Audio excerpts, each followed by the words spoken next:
Rasul menjelaskan bahwa agama nasihat itu untuk lillah, untuk Allah, wali kitabihi, untuk kitabnya, wali rasulihi, untuk rasulnya, wali a'immatil muslimin, dan untuk para pemimpin umat Islam, wa amatihim, dan juga beserta rakyatnya. Bagi kita Pak, bingung, agama nasihat, nasihat untuk siapa? Untuk Allah. Lebih bingung lagi kita. Agama nasihat, nasihat untuk siapa? Untuk kitabnya, Al-Quran. Rancu Pak ya. Agama itu nasihat, nasihat untuk siapa? Untuk Rasul. Masa kita nasihatin Rasul gitu kan? Rancu kita memahaminya. Kalau agama itu nasihat, nasihat untuk para pemimpin, nah ini nyambung, kita dapat memahaminya. Dan untuk rakyatnya, ini nyambung, gitu ya Pak ya. Kalau agama itu nasihat, ad-dinun nasihat, liman ya Rasulullah, untuk siapa ya Rasulullah? Lillahi, untuk Allah. Sampai sini kita bingung memahaminya Pak. Agama nasihat, nasihat untuk siapa? Untuk Allah. Mungkin yang ada dalam pertanyaan kita, agama ini kan turun dari Allah, kok nasihatin untuk Allah juga gitu? Kok agama ini kan sumbernya dari Al-Quran, kok nasihatnya agama ini nasihat untuk Al-Quran juga? Agama nasihat, agama ini kan turun diajarkan oleh Rasul, mengapa nasihat ini juga untuk Rasul? Mungkin timbul pertanyaan seperti itu bagi kita. Kalau agama itu nasihat untuk siapa? Untuk kita sebagai umatnya, baru kita nyambung, kan bener Pak ya? Agama itu nasihat, nasihat untuk siapa? Untuk para pemimpin, nah ini kita nyambung. Tapi kalau agama itu nasihat, nasihat untuk Allah, nasihat untuk kitabnya, untuk Al-Quran, nasihat untuk Rasul, nah, kita belum nyambung nih di sini. Maka dalam membaca hadis, seperti biasa ya Pak ya, sering saya ulang-ulang, dalam membaca sebuah hadis kita tidak bisa memahami secara tekstual. Membaca hadis kemudian kita baca artinya dan kita fahami apa adanya, tidak bisa seperti itu. Cara membaca hadis, setelah kita baca teksnya, kita baca artinya, maka kita harus merujuk kepada syarahnya atau penjelasannya. Siapa yang mensyarah hadis tersebut? Misalkan hadis ini diriwayatkan oleh hadis riwayat Muslim. Hadis riwayat Muslim. Maka kita harus mencari syarah hadis sahih Muslim. Syarah hadis sahih Muslim, kita harus mencari itu. Nah, dalam hal ini yang mensyarah hadis sahih Muslim ini adalah Imam An-Nawawi, kitab yang mau kita bahas sekarang gitu. Jadi ini bukan penjelasan Ustadz, ini adalah penjelasan dari Imam An-Nawawi mensyarah hadis tersebut, gitu ya Pak. Sebelum kita menjelaskan agama nasihat untuk Allah, untuk Al-Quran dan untuk Rasul, maka kita akan memahami maksud dari nasihat. Apa itu makna nasihat? Gitu. Kata nasihat ini diambil dari 3 huruf. 3 huruf. Nun, Shad, dan Ha. Nasoha. Jadi nasihat, nasoha jadi nasihat. Kalau kita bahasa kita nasihat itu hanya ngasih wejangan, hanya ngasih arahan. Itu nasihat dalam bahasa Indonesia. Tapi nasihat dalam bahasa Arab maknanya itu lebih luas dari sekedar hanya memberikan wejangan. Gitu ya Pak ya. Dapat kita buktikan saat kita bertaubat, kita sering mendengar kalimatnya taubatan nasuha.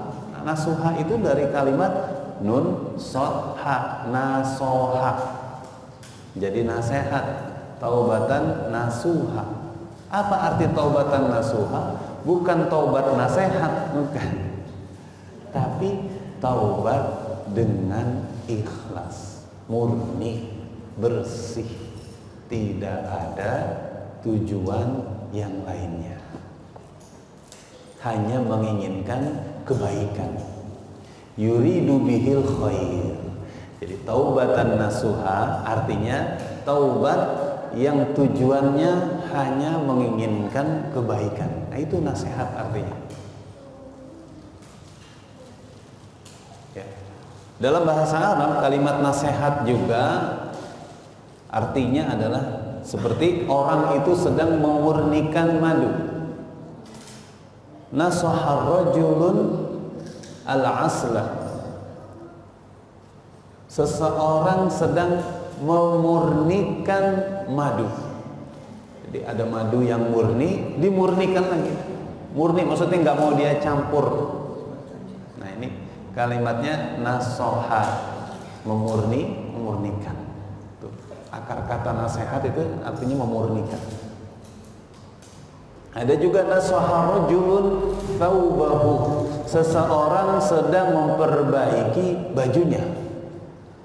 Seseorang sedang memperbaiki baju, menggunakan kalimat nasoha juga, memperbaiki. Jadi ini Pak ya, kumpulan kalimat nasoha atau nasihat dalam bahasa Arab itu maknanya yang pertama tadi murni, ikhlas, kemudian juga menginginkan kebaikan. Sehingga kalau dikatakan ad-dinun nasiha, agama itu nasihat, maknanya bukan agama itu hanya ngasih wejangan, hanya ngasih nasihat, bukan. Tapi ad-dinun nasiha adalah agama itu adalah seseorang menginginkan kebaikan. Agama itu menginginkan seseorang kepada kebaikan. Itu makna dari ad-dinun nasiha. Ya. Kalau ini tambahan sedikit ya Pak ya, di luar tema ini, kita sering mendengar kalimat misalkan al-hajjul arafah. Al-hajjul arafah. Ini hadis. Haji itu adalah arafah. Maksudnya arafah, wukuf di padang Arafah. Karena kalau orang umroh itu sama, ngelilingi Ka'bah juga, sa'i juga, pakai kain ihram juga, tahallul juga, potong rambut, tapi dia tidak wukuf di Arafah. Maka Allah katakan dalam hadis al-hajjul arafah, haji itu adalah Arafah. Bukan berarti orang yang haji itu nggak pakai ihram, nggak pakai tawaf, nggak pakai sa'i, tidak. Maksudnya inti dari haji itu adalah Arafah. Yang membedakan haji dengan umroh adalah kalau haji ada wukuf di Arafah. Nah gitu. Kita juga sering mendengar nih kalimat misalkan ad-du'a mukhul ibadah. Ad-du'a mukhul ibadah. Doa adalah inti dari ibadah. Doa adalah inti dari ibadah. Maksudnya apa Pak? Bukan berarti kalau kita doa berarti kita nggak perlu sholat lagi, bukan begitu. Kalau kita hanya doa kemudian kita udah cukup ibadahnya, bukan begitu. Maksudnya seluruh rangkaian ibadah, baik itu sholat, puasa, zakat, haji, semuanya itu intinya adalah doa. Ini namanya jawami'ul kalim. Kalau dalam bahasa Arab namanya jawami'ul kalim. Kalimat yang singkat tapi memiliki makna yang luas. Sama dengan kalimat ini Pak Bu, ad-dinun nasiha, agama itu nasihat. Maknanya agama itu menginginkan seseorang menjadi lebih baik gitu. Bapak Ibu yang dimuliakan oleh Allah Subhanahu wa taala,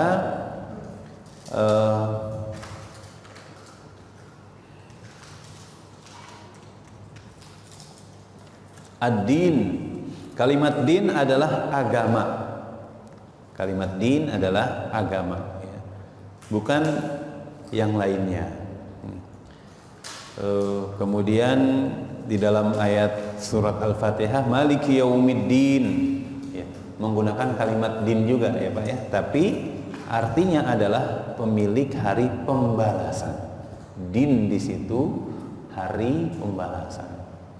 Tapi kalau ad-dinun nasiha artinya adalah agama. Nah ini sekali lagi Pak, maknanya sama apa? Kalimatnya sama tapi penggunaannya beda. Din bisa arti agama, bisa arti hari pembalasan, satu lagi hutang. Ya Pak ya. Din itu agama artinya ya Pak ya. Yang kedua itu apa tadi, hari pembalasan, yang ketiga itu hutang.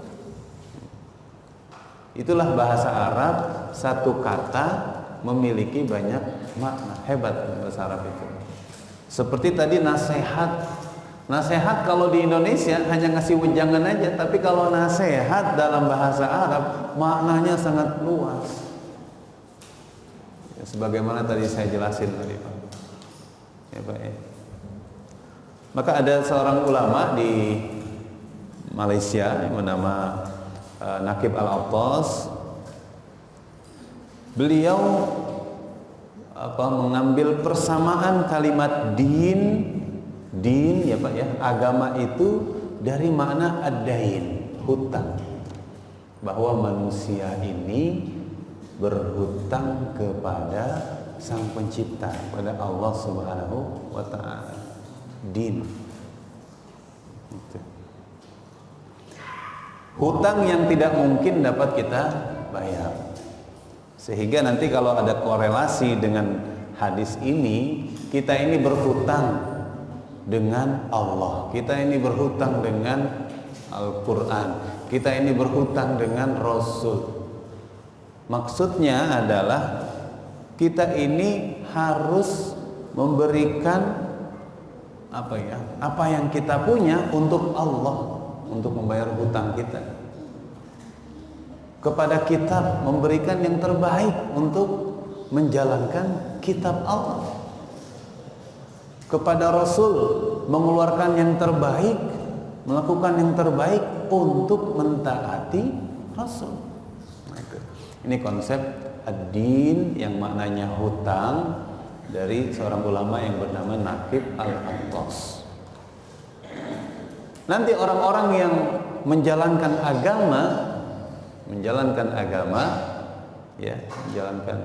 agama ini kita sering mendengar masyarakat madani.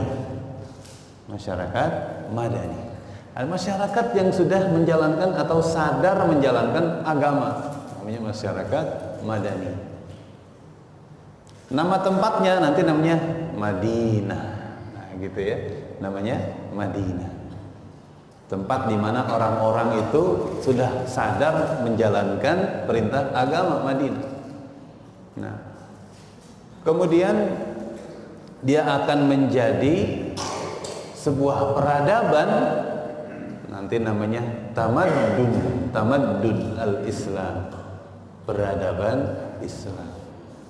Jadi Said Naqib Al-Attas beliau mengambil istilah din, agama itu dari akar kata apa tadi Pak? Dain ya, hutang. Kita ini berhutang kepada Allah, berhutang kepada kitab Allah, berhutang kepada Rasul, yang maksudnya adalah mencurahkan apa yang kita punya untuk membayar hutang itu kepada Allah dengan cara mentaatinya gitu. Dengan kitab Allah mencurahkan kemampuan kita untuk membayar hutang dengan kitab Allah dengan cara mengikuti ajaran dalam Al-Quran. Pada Rasul pun demikian. Nah gitu. Ad-dain.